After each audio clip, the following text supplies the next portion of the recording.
per million. And Josh, you made the trip out to Nelsonville-York. So how did the Buckeyes do against Logan's high-powered offense? You know, saying that offense is high-powered might just be an understatement. They're averaging over 40 points a game this year and do not want to slow down against the rival Buckeyes.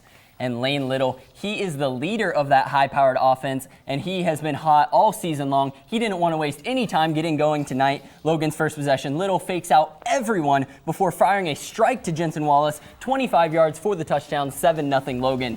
And on the ensuing kickoff, Alex Mount is going to pick up the ball, and he's going to weave his way through the coverage team all the way to the 48-yard line, setting up the Buckeyes in great field position, and that sets up Hunter Edwards. Edwards drops back and finds Aaron Davis across the middle, who gets into the end zone from 23 yards out, 7-6 Logan. And now it is Jensen Wallace's turn to return a kickoff. He says, yeah, returning it to the 48-yard line, that's okay, but I can do better. He zooms down the middle of the field. He goes 89 yards untouched for his second touchdown of the night. 14-6 Logan at this point in the first quarter. And now after a quick NY 3-and-out, Bryce McBride, he takes the quick flip from Lane Little, and he's tired of letting Wallace have all the glory. He's going to take this one 39 yards by himself to the house. 20-6 Logan still in the first quarter, and that Logan offense, they just kept putting up points as the Chieftains went on to win 41-28. And like you said, they kept putting up points, and I heard Lane Little's name a lot. How good was he for them? You know, Lane Little has been good all season, but he was on a whole different level in tonight's game.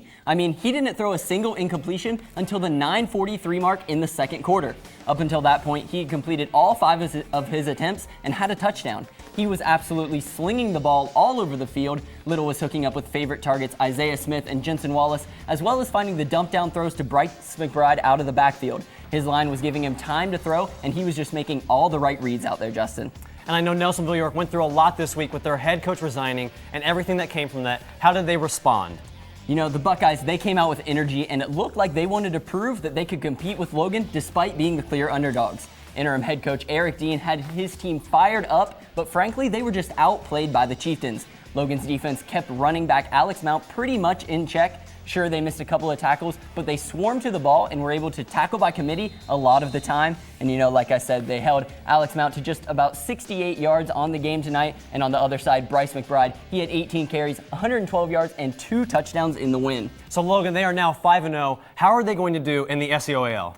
Well, you know, at the beginning of the season, Jackson was the clear favorite to run away with their second conference title, but look out for the Chieftains. The Logan offense has shown that it can put up points against anyone. The trio of McBride, Smith, and Wallace gives Little plenty of options on offense, and I don't see anybody, even the Jackson Ironmen, slowing down these Chieftains. Another great win. Thanks for the great work, Josh.